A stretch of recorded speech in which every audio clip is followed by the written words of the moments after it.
ಸುಗ್ರೀವನಿಗೆ ಮಾತ್ರವಾ? ನಿನ್ನ ಮಾತನ್ನ ಕೇಳಿದಂತ ವಿಭೀಷಣಕ್ಕೆ ಏಕಕಾಲಕ್ಕೆ ರಾಜ ಪದವಿ ಬಂತಲ್ಲ, ಲಂಕೆಯ ರಾಜ ಪದವಿ. ನಿನ್ನ ಮಾತನ್ನ ಕೇಳಿದವರಿಗೆಲ್ಲ ಯಶಸ್ಸು ಸಿಗುತ್ತೆ. ನೀನು ಯಾರ್ಯಾರು ಕೆಲಸ ಮಾಡ್ಕೊಡ್ತೀಯೋ ಅವರೆಲ್ಲರ ಕೆಲಸದಲ್ಲೂ ಯಶಸ್ಸು ಸಿಗುತ್ತೆ. ರಾಮನಿಗೆ ಯಶಸ್ಸನ್ನ ತಂದುಕೊಟ್ಟವನು ನೀನು, ರಾಮರ ಕಾರ್ಯಕ್ಕೆ ಯಶಸ್ಸನ್ನ ತಂದುಕೊಟ್ಟವನು ನೀನಪ್ಪ. ಆದ್ರಿಂದ ಎಲ್ಲರಿಗೂ ಯಶಸ್ಸನ್ನ ತಂದುಕೊಡ್ತೀಯ.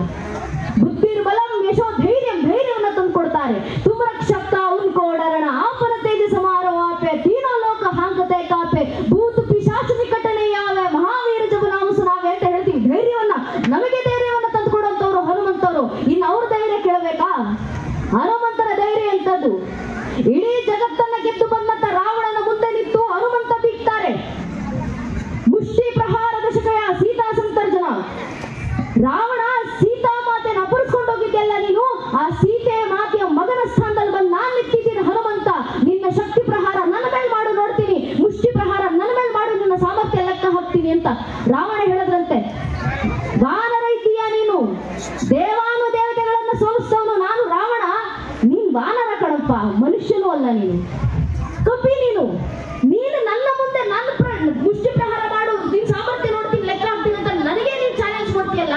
ನಾನೇ ಮುಷ್ಟಿ ಪ್ರಹಾರ ಮಾಡೋದು, ಮೊದಲು ನೀನ್ ನನ್ನ ಮೇಲೆ ಮುಷ್ಟಿ ಪ್ರಹಾರ ಮಾಡು, ನಾನ್ ನಿನ್ ಸಾಮರ್ಥ್ಯ ಎಷ್ಟಿದೆ ನೋಡ್ತೀನಿ ಅಂತ ಹೇಳಿದಾಗ ಹನುಮಂತ ನಕ್ಕು ಹೇಳಿದ್ರಂತೆ, ನಾನು ಮುಷ್ಟಿ ಪ್ರಹಾರ ಮಾಡಿದ್ರೆ ವಾಪಸ್ಸಿದ್ದು ಮುಷ್ಟಿ ಪ್ರಹಾರ ಮಾಡ್ಲಿಕ್ಕೆ ನೀನ್ ಬದುಕಿರೋದಿಲ್ಲಪ್ಪ.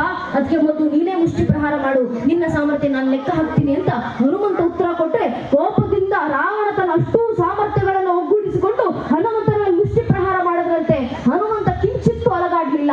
ತಕ್ಷಣ ಹನುಮಂತ ತನ್ನ ಸಾಮರ್ಥ್ಯದ ಒಂದೇ ಒಂದು ಭಾಗವನ್ನು ಉಪಯೋಗಿಸಿಕೊಂಡು ರಾವಣನ ಮೇಲೆ ಮುಷ್ಟಿ ಪ್ರಹಾರ ಮಾಡಿದ್ರಂತೆ. ವಾಲ್ಮೀಕಿ ಅವರು ಬರೀತಾರೆ, ದಶಕೋಡ ಮೇಷಕೋಡ ನತ್ತು ಮುಖಗಳಿಂದ ದಶಮುಖಗಳಿಂದ ರಕ್ತಕಾರಿ ರಾವಣ ನೆಲಕ್ಕಪ್ಪಳಿಸಿದ. ಯಾಕೆ? ಹನುಮಂತ ತನ್ನ ಸಾಮರ್ಥ್ಯದ ಒಂದೇ ಒಂದು ಭಾಗ ಉಪಯೋಗಿಸಿ ಮುಷ್ಟಿ ಪ್ರಹಾರ ಮಾಡಿದ್ರಿಂದ. ಅಷ್ಟು ನಿರ್ಭಯ, ಅಷ್ಟು ಬಲಾಢ್ಯ, ಅಷ್ಟು ಸಾಮರ್ಥ್ಯ. ಬುದ್ಧಿರ್ಬಲಂ ಯಶೋಧೈರ್ಯಂ ನಿರ್ವಯತ್ವಂ ಅರೋಗತ ಅಜಾಡ್ಯಂ ವಾಕ್ಪಟುತ್ವಂಚ. ಎಂತಹ ವಾಕ್! ಬೇರೆ ಬೇರೆ ಭಾಷೆಗಳನ್ನು ಕೇಳಿ ಏನು ಮಹಾ ಮಾತಾಡ್ತಾರೆ ಅಂತ ನಾವು ಅನ್ಕೋತೀವಿ, ಮನುಷ್ಯನ ಮಾತುಗಳನ್ನ ಕೇಳಿ. ಅದೇ ಹನುಮಂತ ಒಮ್ಮೆ ಮಾತಾಡ್ಲಿಕ್ಕೆ ಶುರು ಮಾಡಿದ್ರೆ ಮಾತು ಎಂಥದ್ದು ಗೊತ್ತೇ? ರಾಮರು ಮತ್ತು ಹನುಮಂತರ ಭೇಟಿಯಾಗುತ್ತೆ. ರಾಮ ಹನುಮಂತರ ಭೇಟಿಯಾದಾಗ ಹನುಮಂತ ಮಾತಾಡಿದನ್ನ ಕೇಳಿಸ್ಕೊಂಡು ಶ್ರೀರಾಮಚಂದ್ರರು ಪಕ್ಕದಲ್ಲಿದ್ದಂತ ತಮ್ಮ ಲಕ್ಷ್ಮಣನಿಗೆ ಹೇಳ್ತಾರೆ ಅಂತ, ಲಕ್ಷ್ಮಣ, ವಾನರು ಮಾತಾಡ್ತಿದ್ದಾನಪ್ಪ, ಕಾಡಿನಲ್ಲಿ ಓಡಾಡುವವರು ಇವರೆಲ್ಲ, ಇವ್ರಿಗೆ ಮಾತು ಬರುತ್ತೆ ಅಂತಾನೆ ಗೊತ್ತಿರ್ಲಿಲ್ಲ, ಆದ್ರೆ ಹನುಮಂತ ಮಾತಾಡ್ತಾನೆ. ಎಷ್ಟು ಸುಂದರವಾಗಿ ಮಾತಾಡ್ತಾನೆ. ರಾಮ ಹೇಳ್ತಾರೆ, ನಾ ಋಗ್ವೇದ ವಿನೀತಸ್ಯ ನಾ ಯಜುರ್ವೇದ ಧಾರಣಃ ನಾ ಸಾಮವೇದ ದಿದುಷಃ. ಹನುಮಂತ ಮಾತಾಡ್ತಿದ್ರೆ ಋಗ್ವೇದವನ್ನ ಧರಿಸಿಕೊಂಡು ಮಾತಾಡ್ದಂಗಿರುತ್ತೆ. ಹನುಮಂತ ಮಾತಾಡಿದ್ರೆ ಯಜುರ್ವೇದದ ಕಂಠಪಾಠ ಉದ್ಘಾರ ಕೇಳಿದಂತಿರುತ್ತೆ. ಹನುಮಂತ ಮಾತಾಡಿದ್ರೆ ಸಾಮವೇದ ಕಿವಿಗೆ ಅಪ್ಪಳಿಸ್ತಿದೆಯಪ್ಪ. ಹನುಮಂತ ಮಾತಾಡಿದ್ರೆ ವೇದಗಳೇ ಹನುಮನ ಸ್ವರೂಪದಲ್ಲಿತ್ತು, ಅವನ ಬಾಯಿಗೆ ಹೊರಡ್ತಿದೆಯೋ ಅಂತ ಹೇಳುತ್ತೆ ಅಂತ ಅನಿಸುತ್ತೆ. ಅಷ್ಟು ಸುಂದರವಾಗಿ ಮಾತಾಡ್ತಾನಲ್ಲ ಹನುಮಂತ. ಇಷ್ಟೊತ್ತು ಮಾತಾಡ್ದ, ಆ ಮಾತಿನಲ್ಲಿ ಒಂದೇ ಒಂದು ಅಪಭ್ರಂಶ ಪದ ಬರ್ದಿಲ್ವಲ್ಲ. ಎಷ್ಟು ಸುಂದರವಾಗಿ ವೇದದ ವಿರಾಟ ಸ್ವರೂಪವಾಗಿ ಹನುಮಂತ ನಿಂತು ಮಾತಾಡ್ತಾನೆ ಅಂತ ಶ್ರೀರಾಮಚಂದ್ರರು ಲಕ್ಷ್ಮಣನಿಗೆ ಹೇಳಿದಂತ ಮಾತು. ಅಂತಹ ವಾಕ್ಚಾತುರ್ಯ ಹನುಮನಲ್ಲಿರುವಂತ ಈ ಸರ್ವ ಗುಣಗಳು ನಮಗೆ ಪ್ರಾಪ್ತಿ ಆಗಬೇಕಂದ್ರೆ ಹನುಮನನ್ನು ಆರಾಧಿಸಬೇಕು. ಹನುಮನ ಮುಂದೆ ಶರಣಾಗತಿಯನ್ನ ಬೇಡಬೇಕು. ಹನುಮನ ಮುಂದೆ ಒಮ್ಮೆ ಶರಣಾಗತಿಯನ್ನು ಬೇಡರೆ ನಮಗೆ ಬೇಕಾಗಿದ್ದ ಎಲ್ಲವನ್ನೂ ಹನುಮ ಮಾಡಿಕೊಡ್ತಾನೆ. ರಾಮನ ಕಾರ್ಯಕ್ಕೋಸ್ಕರ ಏನೇನೆಲ್ಲ ಮಾಡಿದ್ರು ಹನುಮಂತ ಮಾಡಿದಂತ ಕಾರ್ಯ ಇನ್ನೊಬ್ರು ಮಾಡೋದು ಬಿಡಿ, ಮನಸ್ಸನ್ನು ಯೋಚಿಸ್ಲಿಕ್ಕೂ ಸಾಧ್ಯ ಇಲ್ಲ ಅಂತ ಅಗಸ್ತ್ಯ ಮುನಿಗಳು ಶ್ರೀರಾಮಚಂದ್ರಿಗೆ ರಾಮಾಯಣದಲ್ಲಿ ಹೇಳುವಂತ ಮಾತನ್ನ ವಾಲ್ಮೀಕಿ ಅವರು ದಾಖಲಿಸಿದ್ದಾರೆ. ಎಂತೆಂತ ಕಾರ್ಯಗಳು! ತುಳಸಿದಾಸರು ಬರೀತಾರಲ್ಲ, ಸೂಕ್ಷ್ಮ ರೂಪದಲ್ಲಿ ಸೇವಿಕಾವ ಬಿಕಟ ರೂಪದಲ್ಲಿ ಲಂಕ ಜರಾವ ಭೀಮ ರೂಪದಲ್ಲಿ ಹಸುರು ಸಕಾರೆ ರಾಮಚಂದ್ರಕ್ಕೆ ಕಾಜಿಸವಾರೆ. ಸೂಕ್ಷ್ಮ ರೂಪದಲ್ಲಿ ಬಂದು ಸೀತಾಮಾತೆಯ ಮುಂದೆ ಪ್ರಕಟನಾಗ್ತೀಯ, ಬಿಕಟ ರೂಪದಲ್ಲಿ ಒಂದು ರಾಕ್ಷಸರ ಸಂಹಾರ ಮಾಡ್ತೀಯ, ವಿರಾಟ ರೂಪದಲ್ಲಿ ಒಂದು ಲಂಕೆಗೆ ಸುತ್ತ ಬೆಂಕಿಯನ್ನ ಇಡ್ತೀಯ. ನಿನ್ನ ಸಾಮರ್ಥ್ಯ ಯಾರಪ್ಪ ಅಲ್ಲಿಗಳಿಗೆ ಸಾಧ್ಯ? ಅಷ್ಟೆಲ್ಲ ಕಾರ್ಯವನ್ನ ಮಾಡಿ ರಾಮರ ಕಾರ್ಯಕ್ಕೆ ಯಶಸ್ಸನ್ನು ತಂದುಕೊಡ್ಲಿಕ್ಕೆ ಎಲ್ಲವನ್ನೂ ಮಾಡಿದ್ರು. ಇಷ್ಟೆಲ್ಲ ಕಾರ್ಯಗಳು ಒಂದು ಕಾಲದಲ್ಲಿ ಸುಗ್ರೀವ ತನ್ನ ರಾಮ ಕಾರ್ಯವನ್ನ ಮರೆತು ಕೂತಂತ ಸಂದರ್ಭದಲ್ಲಿ ಶ್ರೀರಾಮಚಂದ್ರರು ಲಕ್ಷ್ಮಣನನ್ನ ಕಳಿಸ್ತಾರೆ. ಲಕ್ಷ್ಮಣ ಕಿಷ್ಕಿಂದೆ ನಗರದ ಮುಂದೆ ನಿಂತು ತನ್ನ ಧನಸ್ಸನ್ನ ಠೇಂಕರಿಸಿದ ಮಾತ್ರಕ್ಕೆ ಸುಗ್ರೀವ ತಕ್ಷಣ ಭಯಬಿಟ್ಟು ಬಂದು ಶ್ರೀರಾಮಚಂದ್ರರಿಗೆ ತನ್ನ ಕಣ್ಣೀರಿನಿಂದ ರಾಮನ ಪಾದವನ್ನ ತೊಳಿತಾ, ಇಷ್ಟು ಹೊತ್ತು ನಿನ್ನ ಕಾರ್ಯ ಮರೆತು ಕೂತಿದ್ದಪ್ಪ, ಇನ್ನು ಮುಂದೆ ಸೀತಾ ಅನ್ವೇಷಣೆಗೋಸ್ಕರ ಸೀತಾ ಮಾತೆಯನ್ನು ಹುಡುಕಿ ತರಲಿಕ್ಕೋಸ್ಕರ ಮತ್ತೆ ಜಾಗೃತನಾಗಿ ಕೆಲಸ ಮಾಡ್ತೀಯ ಅಂತ ಕರೆಯನ್ನು ಕೊಟ್ಟು ಸುಗ್ರೀವ ಜಾಗೃತನಾಗಿ ತನ್ನ ವಾನರ ಸೈನಿಕರನ್ನ ಒಗ್ಗೂಡಿಸಿದ್ರು.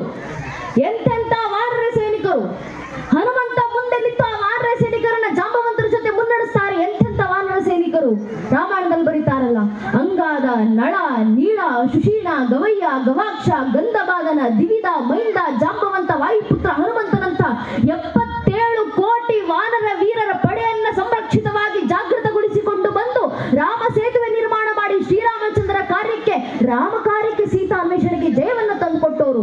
ಯೋಚನೆ ಮಾಡಿ ನನ್ನ ನೆಚ್ಚಿನ ಬಂಧುಗಳೇ, ಹನುಮಂತ ಇರಲಿಲ್ಲ ಅಂದ್ರೆ ರಾಮನ ಕಾರ್ಯಕ್ಕೆ ಯಾರು ಸಾಕಾರ ಮಾಡ್ಲಿಕ್ಕೆ ಸಾಧ್ಯವಾಗ್ತಿತ್ತು? ಯಾವ ಹನುಮಂತ ಇಲ್ಲದೆ ಇದ್ದಿದ್ರೆ ರಾಮ ಸುಗ್ರೀವರ ಭೇಟಿನೇ ಆಗ್ತಿರ್ಲಿಲ್ವೋ? ಯಾವ ಹನುಮಂತ ಇಲ್ಲದೆ ಇದ್ದಿದ್ರೆ ವಾನರ ಸೇನೆ ನಿರ್ಮಾಣವೇ ಆಗ್ತಿರ್ಲಿಲ್ವೋ? ಯಾವ ಹನುಮಂತ ಇಲ್ಲದೆ ಇದ್ದಿದ್ರೆ ರಾಮೇಶ್ವರದಿಂದ ಲಂಕೆವರೆಗೂ ರಾಮ ಸೇತುವೆ ನಿರ್ಮಾಣವೇ ಆಗ್ತಿರ್ಲಿಲ್ವೋ? ಯಾವ ಹನುಮಂತ ಇಲ್ಲದಿದ್ರೆ ಲಂಕೆಯಲ್ಲಿ ಸೀತಾ ಮಾತೆ ಇದ್ದಾರೆ ಅಂತಲೇ ಯಾರಿಗೂ ಗೊತ್ತಾಗ್ತಿರ್ಲಿಲ್ವೋ? ಯಾವ ಹನುಮಂತ ಇಲ್ಲದಿದ್ರೆ ರಾಮನ ಸಂದೇಶವನ್ನ ಸೀತಾ ಮಾತೆಗೆ ಯಾರಿಂದಲೂ ತಲುಪಿಸ್ಲಿಕ್ಕೆ ಆಗ್ತಿರ್ಲಿಲ್ವೋ?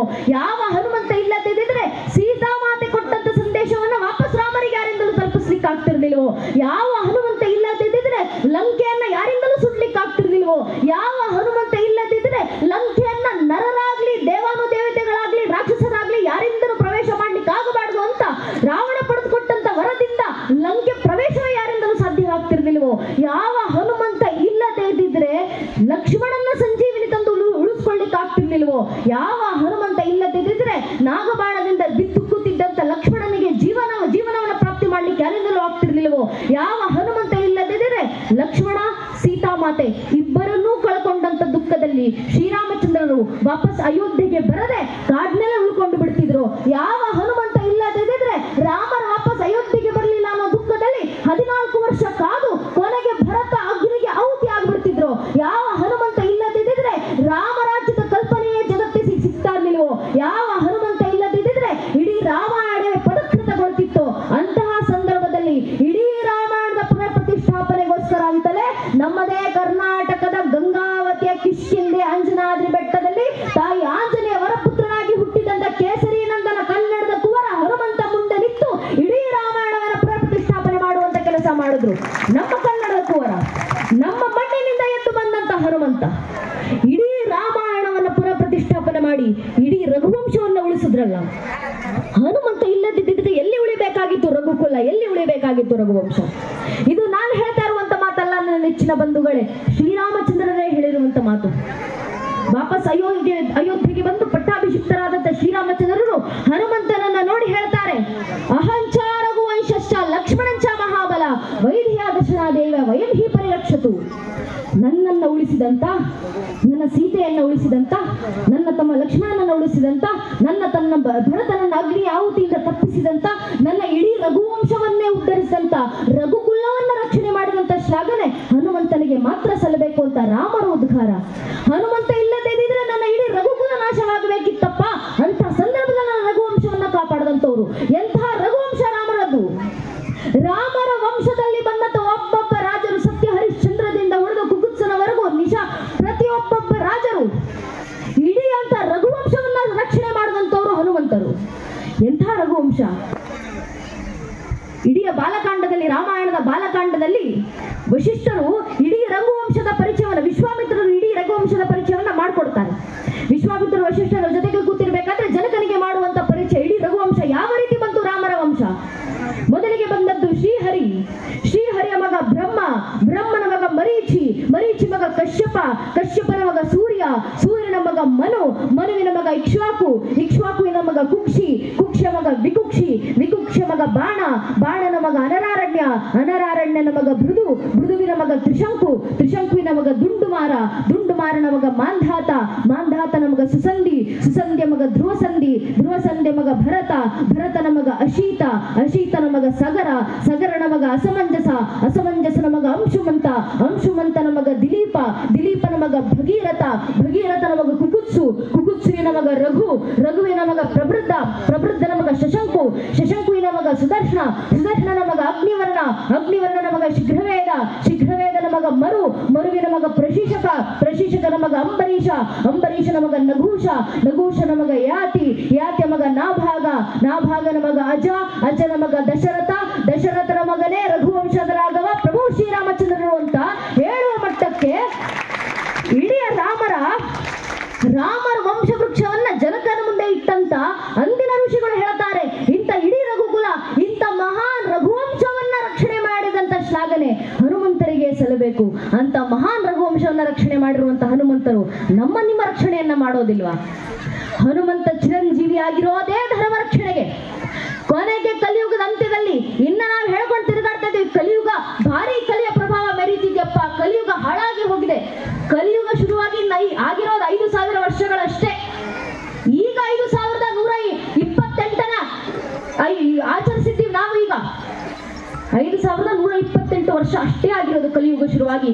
ಇನ್ನು ಕಲಿಯುಗ ಅಂತ್ಯವಾಗಬೇಕಂದ್ರೆ ಕನಿಷ್ಠ ಪಕ್ಷ 4 ರಿಂದ 8 ಲಕ್ಷ ವರ್ಷಗಳು ಬಾಕಿ ಇದ್ದಾವೆ. ಅಷ್ಟು ವರ್ಷಗಳು ನಡೆದ ನಂತರ ಕೊನೆಗೆ ಕಲಿಯುಗದ ಅಂತ್ಯವಾಗಬೇಕಾದ್ರೆ ಕಲ್ಕಿ ಅವತಾರಕ್ಕೆ ಸಹಕಾರ ಕೊಡ್ಲಿಕ್ಕಂತ ಹನುಮಂತ ಮುಂದೆ ನಿಂತು ತಾವು ಯುದ್ಧದಲ್ಲಿ ಭಾಗವಹಿಸೋದಿಲ್ಲ, ಯುದ್ಧ ಮಾಡುವಂತ ಕಲ್ಕಿಗೆ ಮಾರ್ಗದರ್ಶನ ಮಾಡುವಂತ ಕೆಲಸವನ್ನ ಹನುಮಂತ ಮಾಡ್ಲಿಕ್ಕಿದ್ದಾರೆ. ಒಂದು ಕಾಲದಲ್ಲಿ ರಾಮನ ಸೇವೆಯನ್ನ ಮಾಡಿದಂತವ್ರು, ನಂತರ ಮಹಾಭಾರತದ ಸಂದರ್ಭದಲ್ಲಿ ಕುರುಕ್ಷೇತ್ರ ರಣರಂಗದಲ್ಲಿ ಕೃಷ್ಣ ಅರ್ಜುನನಿಗೆ ಹೇಳ್ತಾರೆ, ಅರ್ಜುನ ಈ ಯುದ್ಧವನ್ನ ಗೆಲ್ಲಬೇಕಂದ್ರೆ ನಿನ್ನಲು ಸಾಧ್ಯವಾಗೋದಿಲ್ಲ, ನನ್ನಿಂದಲೂ ಸಾಧ್ಯವಾಗೋದಿಲ್ಲ, ಹೋಗೋ ಹನುಮಂತನನ್ನ ಕರ್ಕೊಂಬ, ಶಂಕಗಿರಿಯಲ್ಲಿ ನೆಲೆಸಿರುವಂತ ಹನುಮಂತನನ್ನ ಜಾಗೃತಿಗೊಳಿಸಿ ಅವನನ್ನ ಕರ್ಕೊಂಡು ಬಾರಪ್ಪ. ಹನುಮಂತ ಬರ್ಲಿಕ್ಕೆ ಒಪ್ಪೋದಿಲ್ಲ, ರಾಮನ ಕಾರ್ಯ ಬಿಟ್ರೆ ನಾನು ಯಾರ ಕಾರ್ಯವೂ ಮಾಡೋದಿಲ್ಲ ಅಂತ. ಆಗ ಕೃಷ್ಣ ಎದ್ದು ನಿಂತು ಭಗವದ್ಗೀತೆಯನ್ನು ಉಪದೇಶ ಮಾಡ್ತಾರೆ ಅರ್ಜುನನಿಗೆ ಮತ್ತು ಹನುಮಂತರಿಗೂ ಕೇಳಿಸುವ ರೀತಿಯಲ್ಲಿ. ಆ ಭಗವದ್ಗೀತೆ 11ನೇ ಅಧ್ಯಾಯದ ವಿಶ್ವರೂಪ ಸಂದರ್ಶನ ಸಂದರ್ಭದಲ್ಲಿ ಶ್ರೀಕೃಷ್ಣ ಪರಮಾತ್ಮ ವಿರಾಟ ರೂಪವನ್ನ ತಾಳೆ ನಿಂತು 11ನೇ ಅಧ್ಯಾಯದ ಮೂಲಕ ನಮಗೆ ಕರೆಯನ್ನ ಕೊಟ್ರು. ಅಹಂ ಆತ್ಮ ಗುದಾಕೇಶ ಸರ್ವಭೂತ ಶಸ್ಥಿತ ಆ ಮದಿಷ್ಠ ಮಧ್ಯ ಚ ಭೂತಾನಮಂತ ಏವ ಚ. ಅರ್ಜುನ, ಆದಿಯೂ ನಾನೇ, ಅಂತ್ಯವೂ ನಾನೇ, ಭೂತಕಾಲವೂ ನಾನೇ, ಭವಿಷ್ಯತ್ ಕಾಲವೂ ನಾನೇ, ಪ್ರಸ್ತುತ ಕಾಲವೂ ನಾನೇ. ಜಗತ್ತಿನ ಪ್ರಕೃತಿಯ ಅಣು ರೇಣು ತೃಣ ಕಾಷ್ಟೆ ಕಣ ಕಣದಲ್ಲೂ ವಾಸಿಸುವಂತ ಆತ್ಮಗಳನ್ನು ನಿಗ್ರಹಿಸುವಂತ ಪರಮಾತ್ಮ ಭಗವಂತ ಅಂತ ಜಗತ್ನಲ್ಲಿ ಯಾರಾದ್ರೂ ಇದ್ರೆ, ಆಗಿರುವಂತ ದಶ ಅವತಾರಗಳಲ್ಲೂ ಅವತರಿಸಿರುವಂತ ಯಾರಾದ್ರೂ ಒಬ್ಬ ವ್ಯಕ್ತಿ ಇದ್ರೆ ಅದು ನಾನೊಬ್ಬನೇ ಭಗವಂತ. ನಾನಿತ್ತು ಹೇಳ್ತಾ ಇದ್ದೀನಿ, ನಿನ್ನ ರಕ್ಷಣೆ ನಾನಿದ್ದೀನಿ, ಈಗ ಬಾರಪ್ಪ ಹನುಮಂತ ಅಂತ ಕರೆಯನ್ನ ಕೊಟ್ಟು ಭಗವದ್ಗೀತೆ ಮೂಲಕ ಕೃಷ್ಣ ಹೇಳಿದ್ರು. ಯಾವ ರಾಮನಿಗೆ ಸೇವೆ ಸಲ್ಲಿಸಿದ್ರು, ರಾಮರ ಮುಂದಿನ ಅವತಾರ ಬಂದು ನಿಂತಿದ್ದೀನಪ್ಪ ನಾನು, ನನಗೆ ಸೇವೆ ಸಲ್ಲಿಸುವ ಅಂತ. ಆಗ ಹನುಮಂತ ಧ್ವಜವಾಗಿ ನಿಂತು ಅಲ್ಲೇ ಹನುಮರು ಕೃಷ್ಣನ ಸೇವೆಯನ್ನ ಮಾಡಿದ್ರು, ರಾಮರ ಕಾರ್ಯವನ್ನ ಮುಂದುವರಿಸಿದ್ರು, ಅರ್ಜುನನಿಗೆ ಸಹಾಯವನ್ನ ಮಾಡಿದ್ರು. ಅರ್ಜುನ ಗೊಲಿದೆಂದು ಧ್ವಜವಾಗಿ ನೀನಿಂದು ಮೂರ್ಜಗ ಬಿರಿವಂತೆ ಗರ್ಜನೆ ಮಾಡಿದೆ, ಹೆಜ್ಜೆ ಹೆಜ್ಜೆಗೆ ನಿನ್ನ ಅಬ್ಜಪದದ ಧೂಳಿ ಮೂರ್ಜಗದಲ್ಲಿ ಭವವರ್ಜಿತವೆನಿಸೋ ಪವಮಾನ ಅಂತ ನಮ್ಮ ದಾಸರು ಹಾಡುವಿದೆ. ದಾಸ ಸಾಹಿತ್ಯದ ಸಾಲುಗಳು. ಹನುಮಂತ ನಿಂತು ರಾಮರ ಕಾರ್ಯ ಮುಂದುವರಿಸಿದ್ರು, ಕೃಷ್ಣನ ಕಾರ್ಯ ಮುಂದುವರಿಸಿದ್ರು, ಮುಂದೆ ಆಗ್ಲಿಕ್ಕಿರುವಂತ ಕಲಿಕೆ ಕಾರ್ಯವನ್ನು ಮುಂದುವರಿಸಲಿಕ್ಕಿದ್ದಾರೆ, ಅಲ್ಲಿವರೆಗೂ ಆಗಿ ಹೋಗುವಂತ ನನ್ನ ನಿಮ್ಮ ಕಾರ್ಯಗಳನ್ನು ಮುಂದುವರಿಸಲಿಕ್ಕಿದ್ದಾರೆ. ಅಣ್ಣ ಹಿರಿಯರು ಮಾತಾಡ್ತಾ ಇರ್ಬೇಕಂತ ಹೇಳಿದ್ರು, ಭಕ್ತಿಯ ಸುದಿಯನ್ನೇ ಹರಿಸಿರುವಂತ ಊರು ಇದು ಅಂತ. ನೋಡಕ್ ಕೇಳಕ್ ಖುಷಿಯಾಗಿ ಇದೇ ಕಾರಣದಿಂದ ಇದೇ ಭಕ್ತಿ ಬೇಕಾಗಿರೋದು. ಹನುಮಂತ ಸುಮ್ನೆ ಎಲ್ಲೂ ಬಂದು ಅವತರಿಸೋದಿಲ್ಲ. ಎಲ್ಲಿ ಬಂದು ಅವತರಿಸ್ತಾರೆ, ಯಾವ ಊರಿನ ಮನಗಳಲ್ಲೂ ಶ್ರೀರಾಮಚಂದ್ರರು ನೆಲೆಸಿದ್ದಾರೋ ಆ ಊರಿನಲ್ಲಿ ಮಾತ್ರ ಬಂದು ಹನುಮಂತ ನೆಲೆಯಿರೋದು. ಇಲ್ಲಿರುವಂತ ಹನುಮಂತನಿಗೆ ಯಾರು ಪ್ರಾಣ ಪ್ರತಿಷ್ಠಾಪನೆ ಮಾಡಬೇಕಾಗಿಲ್ಲ, ಪ್ರಾಣ ಸಹಿತನಾಗಿ ಪ್ರಾಣದೇವರು ಬಂದು ಪ್ರತಿಷ್ಠಾಪನೆ ಆಗಿರೋದು ಈ ಊರಿನಲ್ಲಿ ಹನುಮಂತರು. ಆ ಹನುಮಂತರ ಮೂರ್ತಿ ಇದೇ ರೀತಿ ಇರಬೇಕಂದ್ರೆ ನಾವು ಪೂಜೆ ಸಲ್ಲಿಸ್ತೀವಲ್ಲ, ಪೂಜೆ ಭಕ್ತಿಯಿಂದ ಮಾಡಬೇಕು ಅಂತ ಹೇಳ್ತಾರೆ. ಎಷ್ಟು ಭಕ್ತಿಯಿಂದ ಪೂಜೆ ಹೇಗಿರ್ಬೇಕು ಗೊತ್ತೇ?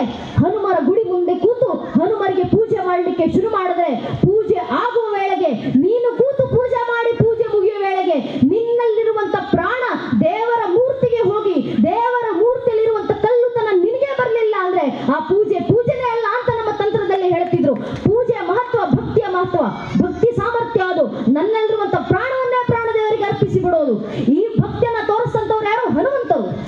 ಇಷ್ಟೆಲ್ಲ ಸಾಮರ್ಥ್ಯ, ಇಷ್ಟೆಲ್ಲ ಸಾಹಸ, ಇಷ್ಟೆಲ್ಲ ಜ್ಞಾನ, ಇಷ್ಟೆಲ್ಲ ಧೈರ್ಯ ಹೊಂದಿದಂತ ಹನುಮಂತರು ಲಂಕೆಯಲ್ಲಿ ನಿಂತು ಯಾರು ನೀನು ಅಂತ ರಾವಣ ಪ್ರಶ್ನೆ ಮಾಡಿದಾಗ ಹನುಮಂತ ಏನು ಬೇಕಾದ್ರೂ ಉತ್ತರ ಕೊಡಬೇಕಿದ್ದಿತ್ತು.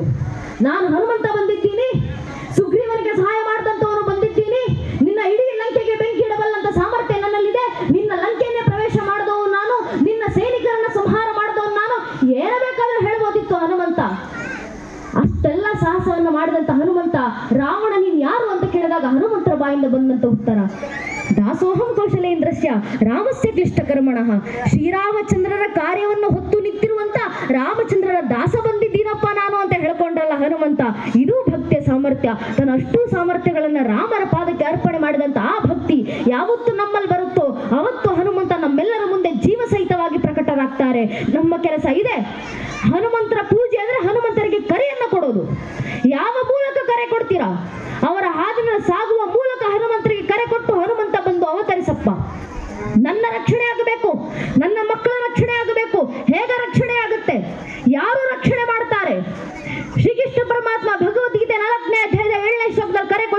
ಯದಾ ಯದಾ ಈ ಧರ್ಮಸ್ಯ ಗ್ಲಾನಿರ್ಭವತಿ ಭಾರತ ಅಭ್ಯುತ್ಥಾನ ಧರ್ಮಸ್ಯ ತದಾತ್ಮಾನುಜಾಮ್ಯಹಂ ಪರಿತ್ರಾಣಾಯ ಸಾಧುನ ವಿನಾಶ ದೃಷ್ಟುತ ಧರ್ಮ ಸಂಸ್ಥಾಪನಾರ್ಥಾಯ ಸಂಭವಾಮಿ ಯುಗೆ ಯುಗೆ. ಯುಗ ಯುಗಕ್ಕೂ ಬಂದು ಎಲ್ಲರನ್ನು ರಕ್ಷಣೆ ಮಾಡುವಂತ ಕೆಲಸವನ್ನ ಜವಾಬ್ದಾರಿ ನಾನು ಹೊತ್ತಿದ್ದೀನಿ. ನಾನು ಬರ್ತೀನಿ, ಯುಗ ಯುಗಕ್ಕೂ ರಕ್ಷಣೆ ಮಾಡ್ತಾನೆ.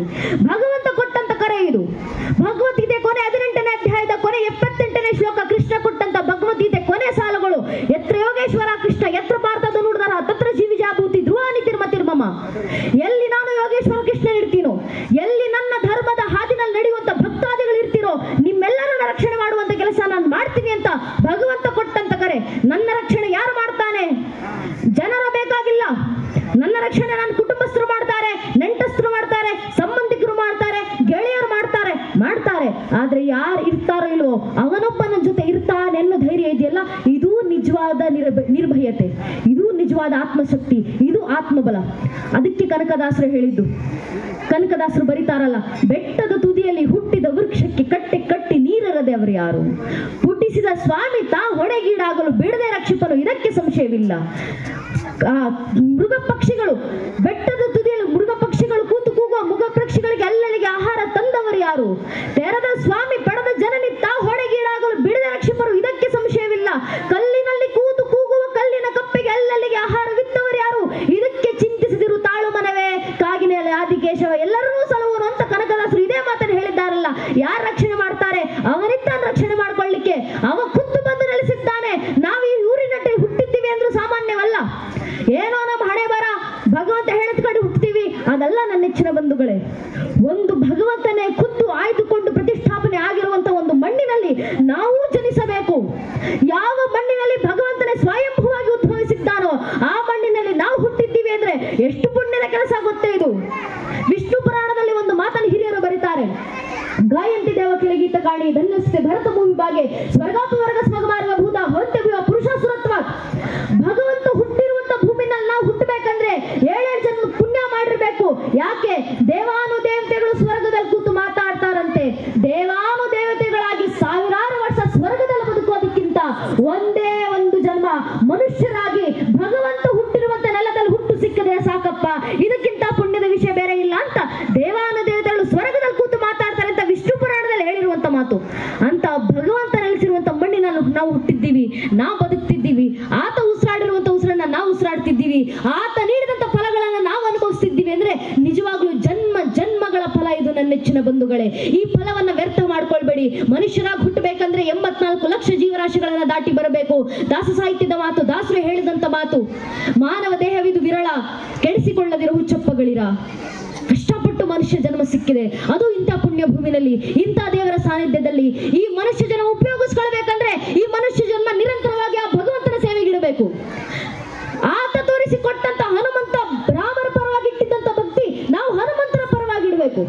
ನಮ್ಮಲ್ಲಿ ಭಕ್ತಿ ದೃಢವಾದ್ರೆ ಸಾಕು, ಭಕ್ತಿಯಿಂದ ಅವರಿಗೊಂದು ಕರೆಯನ್ನು ಕೊಟ್ಟರೆ ಸಾಕು, ಅವರೇ ಬಂದು ಕಣ್ಣು ಮುಂದೆ ಅವತರಿಸ್ತಾರೆ. ನಾವು ಹೇಗೆ ಕರೆ ಕೊಡ್ತೀವಿ? ಕೆಲಸಗಳನ್ನ ಮಾಡಿ, ಧರ್ಮ ಕೆಲಸಗಳನ್ನ ಮಾಡಿ, ಸಂಕೀರ್ತನೆಗಳನ್ನ ಹಾಡಿ, ಭಜನೆಗಳನ್ನ ಹಾಡಿ.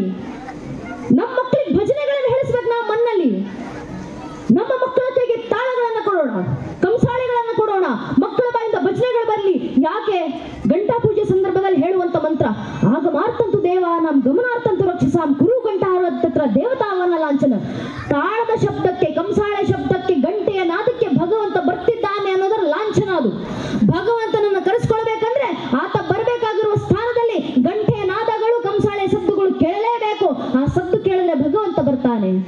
ಮಕ್ಕಳ ಕೈಗಳಲ್ಲಿ ಕಂಸಾಳೆಗಳನ್ನ ಕೊಡಿ, ಮಕ್ಕಳ ಬಾಯಿಂದ ಭಜನೆಗಳನ್ನ ಹಾಡಿಸಿ. ಎಂಥ ಭಜನೆಗಳು!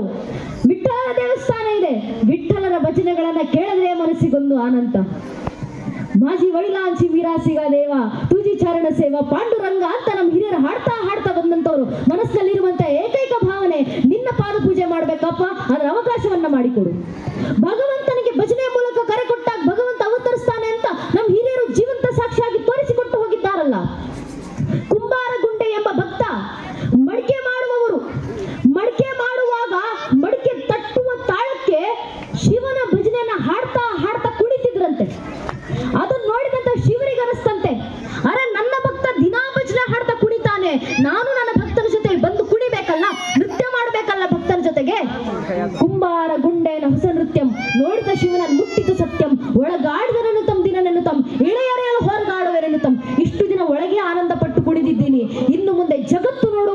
ಆಗಲಿ, ನನ್ನ ಭಕ್ತನ ಭಜನೆಗೋಸ್ಕರ ನಾನ್ ನೃತ್ಯ ಮಾಡ್ತೀನಿ, ನಾನ್ ಕುಣಿತೀನಿ ಅಂತ ಶಿವನೇ ಕುಣಿಲಿಕ್ಕೋಸ್ಕರ ಧರೆಗಿಳಿದು ಬಂದ್ರಂತೆ. ಆದ್ರೆ ಶಿವ ನೃತ್ಯ ಮಾಡಬೇಕಂದ್ರೆ ಶಿವರಿಗೆ ಇಷ್ಟು ಸಣ್ಣ ರಂಗಭೂಮಿ ಸಾಲೋದಿಲ್ವಲ್ಲ. ಶಿವ ತಾನೇ ರಂಗವೇದಿಕೆಯನ್ನು ಸೃಷ್ಟಿ ಮಾಡಿಕೊಂಡ್ರು. ಒಂದು ಶಿವನ ನೃತ್ಯ ಹೇಗಿತ್ತು ಭಕ್ತನ ಭಜನೆಗೆ? ಕುಂಬಾರ ಗುಂಡೆನ ರಗಳೆ ಅಂತ ಹರಿಯರು ರಗಳೆ ಬರೀತಾರೆ. ದಶಭುಜ ಮಂದಿಕ್ ತಟದೊಳ್ ಪಸರಿಸಿ ಎಸೆವ ಕರಂಗಳ ನೆತ್ತಲ್ ನೇಮಿಸಿ ಒಂದು ಪದಂ ಪಾತಾಳವನೊತ್ತಿ ಒಂದು ಪದಂ ಬ್ರಹ್ಮಾಂಡವನೆತ್ತಿ ಜಡೆಗಳ ಬೆಂಬಿಳಿ ಬಿಡಿದಾಡುತ್ತಿರೆ ಮುಡಿಯಳು ಸುರುನದಿ ತುಳುಕಾಡುತ್ತಿರೆ ಕಡುಚಲ್ವಳಗಂ ಕುಡಿದಾಡುತ್ತಿರೆ ಬಿಸುಳುಗ ಡಮರುಗ ಢಣ್ ಢಂಡಳಿರನಿ ತಿಸುಳದಿ ಹರಿಯವ ತಾರಂ ತಿರ್ರನೆ ತಿರುಗುತ್ತಿರ ಹೈಗಳ್ಳೆಡಿಯತ್ತಲ್ ಕರಿಯ ತೊಲ್ಲವಾಂಬುವರಿಸಲ್ ಸರಿಸ ಭವನ ಶಿರಂಬಂ ಬಿಡುತ್ತಿರೆ ಸುರನ ಶಿರಾಮಾಲೆಗಳು ಉಡುತ್ತಿರೆ ಪೊಂಗೆಜ್ಜೆಗಳ ರಂಭಳು ಹೊರಕನೆ ತೊಂಗಳ ಗಂಟೆಡ ಢಂಢಳಿರನೆ ಆಡಿದ ನಾಡಿದ ನಾಡಿದ ನಾಡಿದ ನಾಡಿದ ನಾಡಿದ ನಾ ಹಾ ಶಂಕರ ಆಡಿದ ನಾ ಗುಂಡನ ಮುಂದೀಶ್ವರ ಅಂತ ಹರಿಯರರು ಕುಂಬಾರ ಗುಂಡನ ರಗಳೆಯನ್ನು ಬರೆದು ತೋರಿಸಿದ್ರಲ್ಲ. ನಮ್ಮ ಭಜನೆಯನ್ನ ಕೇಳಿದ್ರೆ ಭಗವಂತನೇ ನೇಮಿತ್ತು ಬಂದು ಕಣ್ಣು ಮುಂದೆ ನೃತ್ಯ ಮಾಡ್ತಾನಪ್ಪ. ನಮ್ಮ ಭಕ್ತಿಗಿರುವಂತ ಸಾಮರ್ಥ್ಯ ಅಂತದ್ದು. ಆ ಭಕ್ತಿಯ ಮೂಲಕ ಭಗವಂತನಿಗೆ ಕರೆ ಕೊಡ್ರಿ. ಭಜನೆಯಿಂದ ಕರೆ ಕೊಡ್ತಿರೋಲ್ವೋ ಗೊತ್ತಿಲ್ಲ, ಮಂತ್ರಗಳಿಂದ ಕರೆ ಕೊಡ್ತಿರೋಲ್ವೋ ಗೊತ್ತಿಲ್ಲ. ಒಂದು ಜೈಕಾರದಿಂದನಾದ್ರೂ ಕರೆ ಕೊಡ್ಲಿಕ್ಕಾಗುತ್ತಾ? ಒಂದು ಜೈಕಾರದಿಂದ ಕರೆ ಕೊಡೋಣ. ಏನಕ್ಕೆ ಹಿರಿಯರಾಗಲಿಂದ ರಾಮರಿಗೆ ಜೈಕಾರ ಹಾಕಿ ಅಂತ ಹೇಳ್ತಿರೋದು ಅಂದ್ರೆ ಅವನಿಗೆ ಕರೆ ಕೊಡ್ಲಿಕ್ಕೋಸ್ಕರ. ಎಲ್ಲೆಲ್ಲಿ ರಾಮರ ಉದ್ಧಾರ ಆಗುತ್ತೋ ಅಲ್ಲಿ ನಾರದರು ಬಂದು ನಿಲ್ತಾರೆ, ಎಲ್ಲೆಲ್ಲಿ ರಾಮರ ಉದ್ಧಾರ ಆಗುತ್ತೋ ಅಲ್ಲಿ ಹನುಮಂತರು ಬಂದು ನಿಲ್ತಾರೆ ಅನ್ನೋದು ನಮ್ಮ ಪುರಾಣಗಳಲ್ಲಿರುವಂತ ಮಾತು. ನಾವು ರಾಮರಿಗೆ ಕೊಡುವಂತ ಒಂದು ಕರೆ, ನನ್ನ ನೆಚ್ಚಿನ ಬಂಧುಗಳೇ, ಜೈ ಶ್ರೀರಾಮ ಅಂತ ಹೇಳ್ತೀವಲ್ಲ, ರಾಮರಿಗೆ ಜಯವಾಗಲಿ. ಧರ್ಮದ ಅವತಾರವೇ ಆಗಿರುವಂತ ರಾಮರಿಗೆ ಜಯವಾಗಲಿ. ರಾಮರ ರೂಪದಲ್ಲಿ ಅವತರಿಸಿರುವಂತ ಧರ್ಮಕ್ಕೆ ಜಯವಾಗಲಿ. ರಾಮರಿಗೆ ಜಯವಾಕಾರ ಹಾಕುವ ಮೂಲಕ ನನ್ನ ಇರುವಂತ ಧರ್ಮಕ್ಕೆ ಜಯವಾಗಲಿ, ನನ್ನ ಸುತ್ತಮುತ್ತಲಿರುವಂತ ಧರ್ಮಕ್ಕೆ ಜಯವಾಗಲಿ. ರಾಮರಿಗೆ ಜಯ ಆಗ್ತಿದ್ದೀವಿ ಅಂದ್ರೆ ಧರ್ಮಕ್ಕೆ ಜಯವಾಗ್ಲಿ ಅಂತ ಹೇಳ್ತಿದ್ದೀವಿ ನಾವು.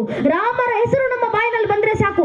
ವೇದಗಳಲ್ಲೇ ಒಂದು ಮಾತಿದೆ, ಪುರಾಣಗಳಲ್ಲ, ಇತಿಹಾಸಗಳಲ್ಲ, ಶಾಸ್ತ್ರಗಳಲ್ಲ, ಉಪನಿಷತ್ಗಳಲ್ಲ, ವೇದಗಳಲ್ಲೇ ಇರುವಂತ ಮಾತು. ವೇದಕ್ಷರಾಣವಂತಿ ಪಠಿತಾನಿ ದ್ವಿಜಾತಿಭಿ ತಾವಂತ ಹರಿನಾಮಾಣಿ ಪಠಿತಾನಿ ನ ಸಂಶಯ. ವೇದಗಳಲ್ಲಿರುವಂತ ಅಷ್ಟು ಪದಗಳು, ಋಗ್ವೇದದ ಇಡೀ ಜಗತ್ತಿನ ಪ್ರಥಮ ಪುಸ್ತಕ ಋಗ್ವೇದ. ಆ ಪ್ರಥಮ ಪುಸ್ತಕ ಋಗ್ವೇದದ ಪ್ರಥಮ ಮಂಡಳದ ಪ್ರಥಮ ಸೂಕ್ತದ ಪ್ರಥಮ ಮಂತ್ರ ಅಗ್ನಿಮೀಳೆ ಪುರೋಹಿತಂ ಯಜ್ಞಸ್ಯ ದೇವ ಮಾತ್ರ ಜಂ ಹೋತಾಹಾರ ಮೃತ ದದಾತಮಂ ಅಂತ ಋಗ್ವೇದದ ಪ್ರಥಮ ಮಂತ್ರದಿಂದ ಹಿಡಿದು ಇಡೀ ಋಗ್ವೇದದಲ್ಲಿ ಒಟ್ಟು 2,34,000 ಪದಗಳು. ಆ 2,34,000 ಪದಗಳನ್ನ ನೀನು ಕಂಠಪಾಠಿ ದಿನನಿತ್ಯ ಪ್ರತಿಪಾದನೆ ಮಾಡಿ ಹೇಳಿದ್ರೆ ಎಷ್ಟು ಪುಣ್ಯ ಬರುತ್ತೋ ಅಷ್ಟು ವೇದಗಳ ಒಂದೊಂದು ಪದಗಳು ಹೇಳ್ತಿರುವಂತ ರಾಮ ಒಂದು ಹೆಸರನ್ನ ಒಂದು ಬಾರಿ ಜಪಿಸಿದ್ರೆ ಸಾಕಪ್ಪ, ಅಷ್ಟು ವೇದಗಳು ಪಡಿಸಿದಂತ ಪುಣ್ಯ ಏಕಕಾಲಕ್ಕೆ ನಿಮ್ಗೆ ಸಿಗುತ್ತೆ ಅಂತ ವೇದಗಳಲ್ಲೇ ಹೇಳಿರುವಂತ ಮಾತು.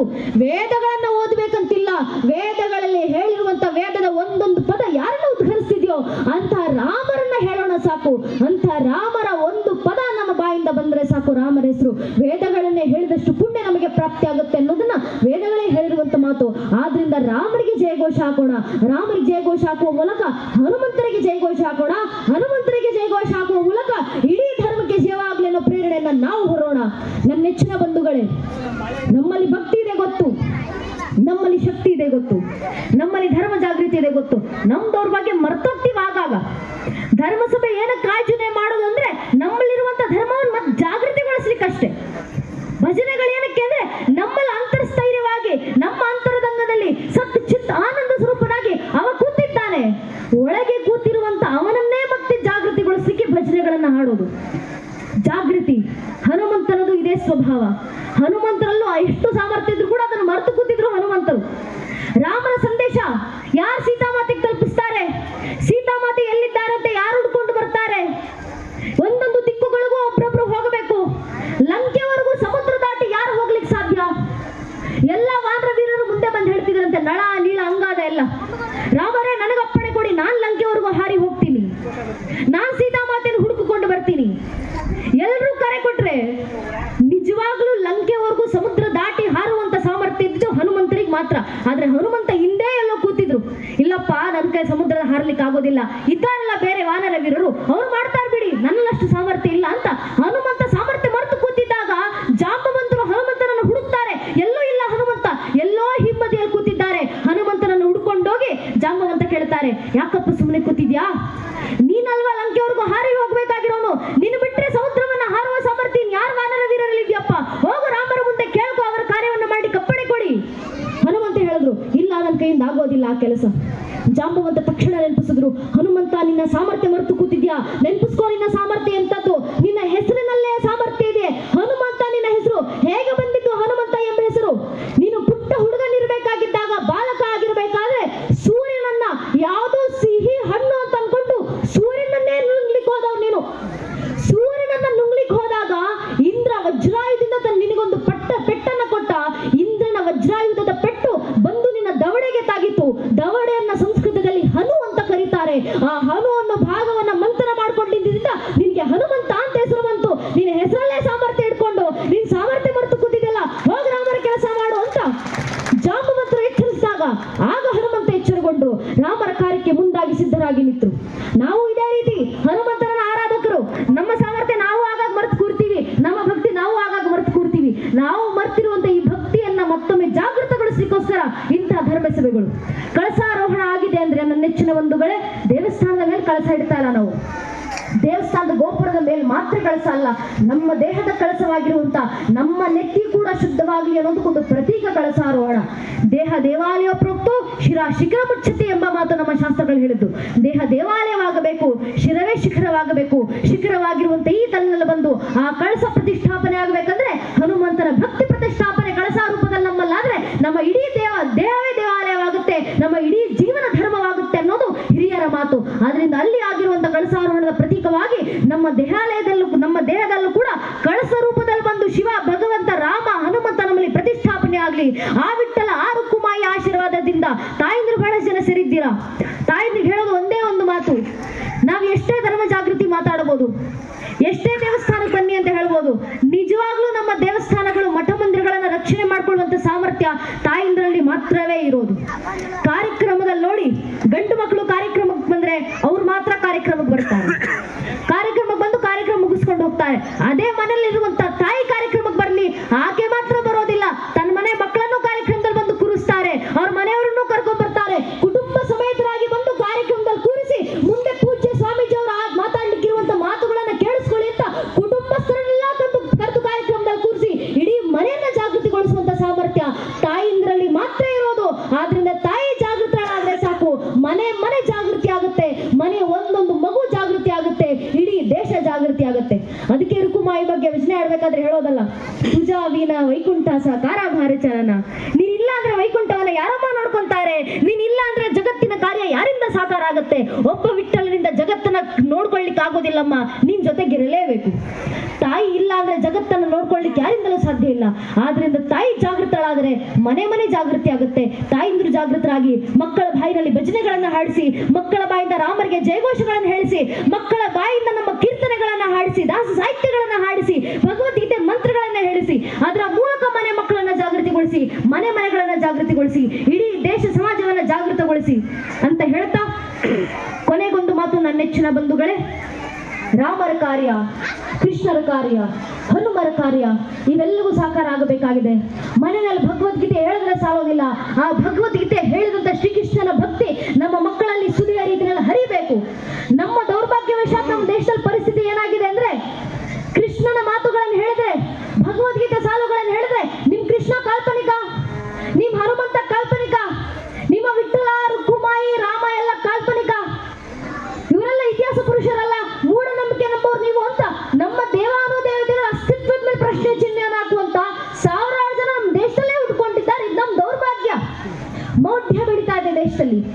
ಈ ಮೌಢ್ಯವನ್ನು ತೊಲಗಿಸಬೇಕಂದ್ರೆ ಮಕ್ಕಳಲ್ಲಿ ಅಂತ ಧರ್ಮ ಜಾಗೃತಿಯನ್ನು ತರುವಂತ ಕೆಲಸವನ್ನ ತಾಯಿಂದ್ರು ಮಾಡಬೇಕು. ಮುಂದೊಂದು ದಿನ ನಮ್ಮ ಮಕ್ಕಳಲ್ಲಿ ಎಷ್ಟು ಧರ್ಮ ಜಾಗೃತಿ ಬಂದಿರಬೇಕಂದ್ರೆ, ಯಾರಾದ್ರೂ ಈ ಬುದ್ಧಿಯೇ ಜೀವನ ಅಂತ ಅನ್ಕೊಂಡಿರುವಂತ ಬುದ್ಧಿಜೀವಿಗಳು ಬಂದು ನಮ್ಮ ಮಕ್ಕಳ ಮುಂದೆ ಕೃಷ್ಣ ರಾಮ ಅಸ್ತಿತ್ವಕ್ಕೆ ನಿನ್ನ ಹತ್ರ ಏನು ಸಾಕ್ಷಿ ಅಂತ ಪ್ರಶ್ನೆ ಮಾಡಿದ್ರೆ, ನಮ್ಮನೆ ಒಂದೊಂದು ಮಗು ಎದೆ ತಟ್ಕೊಂಡು ಹೇಳಬೇಕು, ಕೃಷ್ಣನ ಅಸ್ತಿತ್ವಕ್ಕೆ ಮಾತ್ರ ಅಲ್ಲಪ್ಪ, ಬೇಕಾದ್ರೆ ಇಡೀ ಶ್ರೀಕೃಷ್ಣ ಪರಮಾತ್ಮನ ವಂಶ ವೃಕ್ಷದ ಅಸ್ತಿತ್ವಕ್ಕೆ ನಾವು ಸಾಕ್ಷಿಯನ್ನು ಕೊಡಬಲ್ಲೆ. ನಮ್ಮ ಮಕ್ಕಳ ಬಾಯಿಂದ ಬರಬೇಕು ಭಗವಂತನ ದಯೆಯಿಂದ, ಭಕ್ತಾಗ್ರಣೆಯಾದ ಮಾರುತಿಯ ರಾಮರ ದಯೆಯಿಂದ. ಮೊದಲಿಗೆ ಬಂದದ್ದು ಶ್ರೀ ವಿಷ್ಣುವಿನ ಮಗ ಬ್ರಹ್ಮ, ಬ್ರಹ್ಮನ ಮಗ ಮರೀಚಿ ಮಗ ಕಶ್ಯಪನ ಮಗ ವೈವಾಸ್ವನ ಮಗ ಮನುವಿನ ಮಗ ಇಳನ ಮಗ ಪುರೂರವನ ಮಗ ಅಯುವಿನ ಮಗ ನಘೂಷನ ಮಗ ಯಾತಿಯ ಮಗ ಯದುವಿನ ಮಗ ಕ್ರೋಸ್ತುವಿನ ಮಗ ಧ್ವಜೀವನ ಮಗ ಸ್ವಾತಿಯ ಮಗ ಋಷಂಕುವಿನ ಮಗ ಚಿತ್ರಾರ್ಥನ ಮಗ ಶಶಿಬಿಂದುವಿನ ಮಗ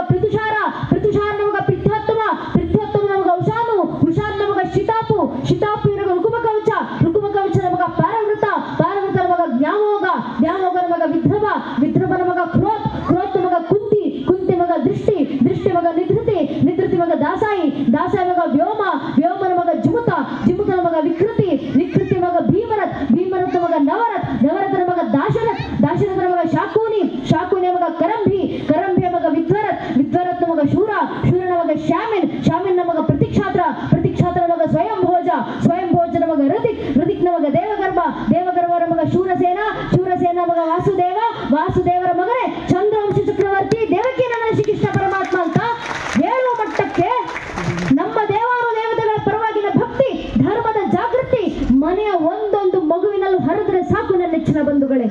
ಇಷ್ಟು ಧರ್ಮ ಜಾಗೃತಿ ಮನೆ ಮನೆಯಲ್ಲಿ ಬಂದ್ರೆ ಮನೆ ಮನೆ ಅಯೋಧ್ಯೆ ಆಗುತ್ತೆ. ಮನೆ ಮನೆಗಳು ಅಯೋಧ್ಯೆ ಆದ್ರೆ ಇಡೀ ದೇಶ ರಾಮರಾಜ್ಯವಾಗುತ್ತೆ. ಆ ರಾಮರಾಜ್ಯದ ಕನಸನ್ನ ಸಾಕಾರಗೊಳಿಸಬೇಕಂದ್ರೆ ಮನೆಯ ಒಂದೊಂದು ತಾಯಿ ಕೌಶಲ್ಯ ಆದಾಗ ಮಾತ್ರ ಅದು ಸಾಧ್ಯ ಆಗೋದು. ಆದ್ರಿಂದ ತಾಯಿ ಕೌಶಲ್ಯ ಆಗಿ ಮನೆಯಲ್ಲಿ ಹುಟ್ಟುವಂತ ಮಗು ಶ್ರೀರಾಮಚಂದ್ರರಂತೆ ಹುಟ್ಟುತ್ತೆ. ಮನೆಯಲ್ಲಿ ಬೆಳೆಯುವಂತ ಹೆಣ್ಣು ಮಕ್ಕಳು ಸೀತಾಮಾತೆ ಅಂತ ಬೆಳೆದು ಬರ್ತಾರೆ. ತಾಯಿ ಜಾಗೃತಳಾದ್ರೆ ಸಾಕು. ಕಾರ್ಯಕ್ರಮದಲ್ಲಿ ಇಷ್ಟು ಸುಂದರ ಸಂಖ್ಯೆಯಲ್ಲಿ ನೋಡಿರುವಂತ ತಾಯಿಂದ್ರ ಸಂಖ್ಯೆ ನೋಡಿದ್ರೆ ಖುಷಿ ಆಗುತ್ತೆ. ನಿಜವಾಗ್ಲೂ ಇವರಲ್ಲಿ ತಾಯಿನಲ್ಲಿ ಧರ್ಮ ಜಾಗೃತಿ ಇದೆ, ಮಕ್ಕಳಲ್ಲೂ ಅದೇ ಧರ್ಮ ಜಾಗೃತಿಯನ್ನು ತರ್ತಿದ್ದಾರೆ ಅಂತ ನೋಡಿದ ಕೂಡಲೇ ಸಂತೋಷ ಆಯ್ತು. ಈ ತಾಯಿನಲ್ಲಿರುವಂತ ಈ ಜಾಗೃತಿ ಇನ್ನಷ್ಟು ಇದೇ ರೀತಿ ಉದ್ದೀಪನಗೊಳಿಸ್ತಾರೆ ಅಂತ ನಂಬಿಕೆ ಖಂಡಿತವಾಗ್ಲೂ ಇದೆ. ಈ ಜಾಗೃತಿ ಹೀಗೆ ಮುಂದುವರಿಸಿ ಅಂತ ತಾಯಿಂದ್ರಲ್ಲಿ ಬೇಡ್ಕೊಳ್ತಾ ನಮ್ಮ ಎಲ್ಲಾ ಕಾರ್ಯಗಳು, ನಮ್ಮ ಎಲ್ಲಾ ಕೆಲಸಗಳು, ನಮ್ಮ ಎಲ್ಲಾ ಭಕ್ತಿ ಶ್ರದ್ಧೆ ಆ ಭಗವಂತನಿಗೆ ಅರ್ಪಿಸೋಣ. ಕನಕದಾಸರು ಹೇಳಿರುವಂತ ರೀತಿಯಲ್ಲಿ ತನು ನಿನ್ನದಯ್ಯ, ಜೀವನ ನಿನ್ನದು, ಮಾಯೆಯೊಳಗೆ ಬೆಂದು ಕೂತಿರುವಂತ ಅಂಗಾಂಗ ಇಂದ್ರಿಯಗಳು ನಿನ್ನದಯ್ಯ. ಕನಕನೊಡೆಯ ಆದಿಕೇಶವರಾಯ ನಿನ್ನ ತೊರೆದು ನರರ ಸ್ವತಂತ್ರರೇ, ತೊರೆದು ಜೀವಿಸಬಹುದೇ ಹರಿನಿನ್ನ ಚರಣಗಳ ತೊರೆದು ಜೀವಿಸಬಹುದು ಅಂತ ದಾಸರು ಹೇಳಿದಂತ ಮಾತು. ಅವನಿಲ್ಲದೆ ನಮ್ಮ ಜೀವನ ಇಲ್ಲ, ಅವನಿಲ್ಲದೆ ನಮ್ಮ ಆಕಾಂಕ್ಷೆಗಳು ಯೋಗ ಕ್ಷೇಮ ಯಾವುದೂ ಇಲ್ಲ. ಅವನಿರೋದ್ರಿಂದ ಮಾನವರಾಗಿ ನಾವು ನಿಂತಿದ್ದೀವಿ. ನಮ್ಮ ದೇಹದೊಳಗೆ ಒಂದು ಆತ್ಮ ಅಂತ ಇದೆ, ಆತ್ಮ ಸ್ವರೂಪದಲ್ಲಿ ನಾವಿದ್ದೀವಿ. ನನ್ನೊಳಗೆ ಇನ್ನೊಬ್ಬ ಅಂತರಾತ್ಮನಾಗಿ ಅವರೇ ಬಂದು ಕೂತಿದ್ದಾನೆ. ಅವನಿಂದ ಇಲ್ಲದೆ ಜಗತ್ತಿನ ಅಣು ರೇಣು ತೃಣ ಕಾಷ್ಟೆ ಪರಮಾಣು ಯಾವುದೂ ಇಲ್ಲ.